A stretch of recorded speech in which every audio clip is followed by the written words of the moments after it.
right, welcome back. It's still election update coming to you from MIT. There's no better time than now to talk about peace. So much more. We gave you those songs to actually make you, remember the essence of peace, even as we go to polls this morning.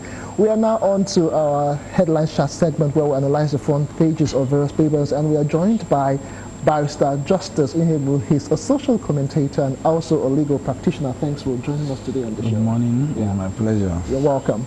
Well, let's now go straight to the papers. What I have here is the Saturday Telegraph, and the main story this morning: Google war across the state. Candidates of opposing parties battle for #1 slot. Well, the riders, there are factors that would shape the governorship and assembly's elections. The battleground state, we can get details of that story on page 5. Well, let's talk about the global war. Factors that would shape the governorship and assembly's election. What are those factors, really? Well, I don't think there's any war. Okay. Because wars in Nigeria are over. We are looking up to a well-stable democracy in Nigeria, and I believe we have come to say. That's why at times, especially the print media, at times we go in conflict with them. The kind of headlines and captions they always bring, and to put tension and fear on the book. To me, there's no war, and there's no factor. All we know is that people are going out today to go and cast their votes and determine who they want to govern them for the next 4 years. In all the states, there will be governorship election. Remember, it's not all the 36 states that will be governorship election today. Just about, I think, 5 or 6 of them, there will not be governorship election. So I don't think, we should stop taking some of these things too serious. If you go to other countries, on election day, people go about their normal duties. They just go and vote. Even many people take it as a fun fair. They go with their children, play, snap pictures. It's a memory. When they leave, their children will remember some of those. But here, we take it as a do or die affair. To me, it's not a war. But I want to make a little comment on that, because the headline actually reads Google war. And, with what happened in the last election, Mohammed coming as the president-elect, there has been a lot of defection from the PDP to APC. Don't you think that's a kind of battle? And don't you think that's going to affect today's gubernatorial election? No, the truth is this. You see, that is what we get in a country where we have taken politics as a profession or as a job. Right. Because some of these people, there's no other thing they feel they can do. Most of them cannot even go to the labor market and compete with me and you. So, and that is why they see it as a do or die affair. But if Nigerians at this stage has advanced to a stage that we begin to understand something, most of those people that defected, the other party should not even consider them. Because as far as I'm concerned, it is an issue of selfishness. You want to be in power for the rest of your life. You want to be relevant for Christ's sake. If you're given a mandate in any area, discharge your duties and go home and continue what you're doing. And that is why in Nigeria today we are experiencing violence, killings, and all that. Because anybody, in fact, I'm from Imo State. It baffled me. I just came back to this. It baffled me when you meet some people, even at my age, as young as I am, when you meet some people and ask them, what do you do for a living? They'll tell you I'm a politician. As if politics is a job. Most of them have been in positions, God knows how many years. Some of them are 70, 80, 90 years.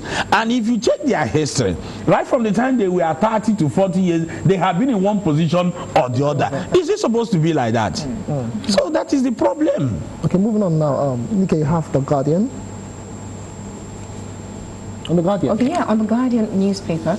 The same thing, it reads, outcome of presidential polls as likely factor in gubernatorial election, just what we spoke about. And then the major headline reads, governorship polls, another APC-PDP battle. So indeed. It is unfortunate that, in Nigeria today it's only APC and PDP. We forgot that there are so many other political parties. And you see, but, what is happening? I thank God that the National Assembly recently, they are making move to pass a law to be enshrined in our constitution for independent candidates. You understand? And that is one of the good things that will happen to this country.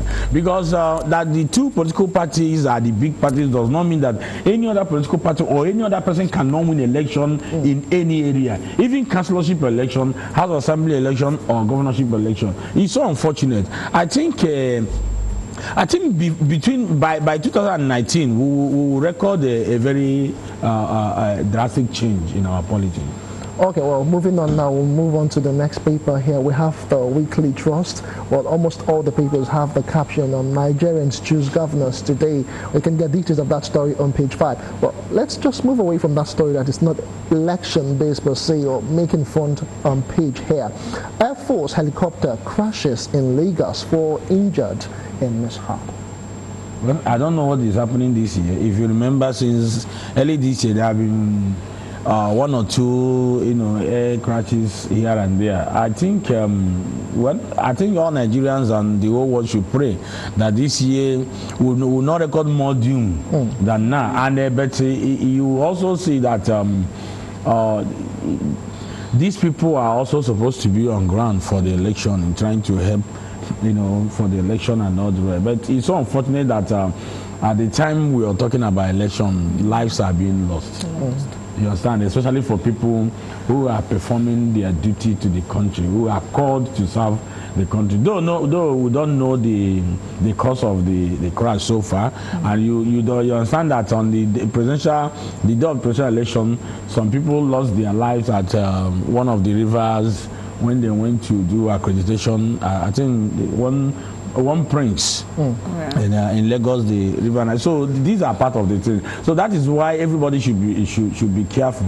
Within these areas, there will be the good, the bad, and the ugly. Okay. Well, staying on the Weekly Trust or the cover story on that paper, almost a year after, on the trail of Chibok girls on page 4, Nigerian troops inching towards Sambisa Forest.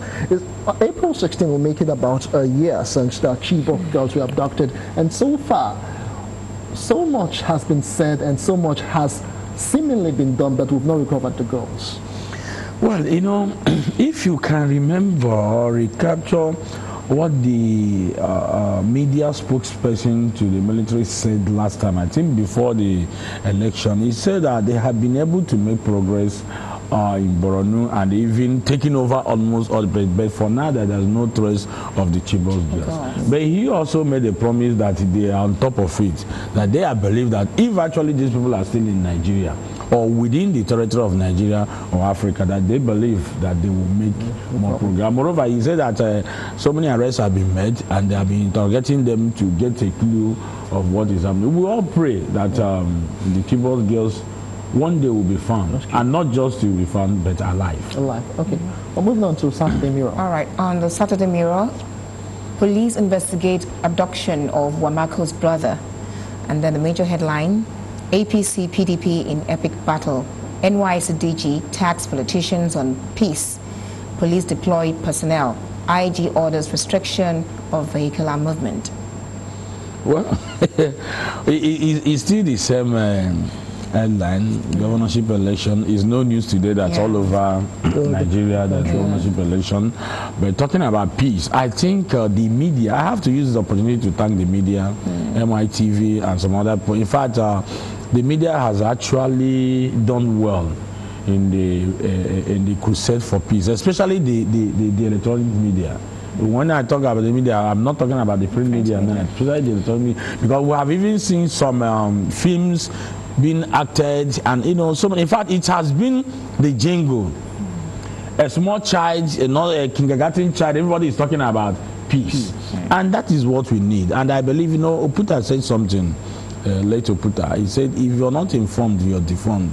I believe many Nigerians are more informed now, except for a few people that are being used for cheap gains and all the rest. So the peace, we have started it. Because nobody believed that the last election will be where we are today. I have to tell you the truth. In fact, before the election, on the day of election, people were calling. Most of my friends were calling from outside the country. We were praying for you people. We were praying. It was. And let me tell you one thing. Somehow I loved what happened at the tension. It goes back that we have suddenly remembered God. That it is only God we need at this particular point in time to move forward. And look at a country like America. What is their slogan? What is their motto? In God we trust. Can we actually hold on to that? So if we do that, there's no problem.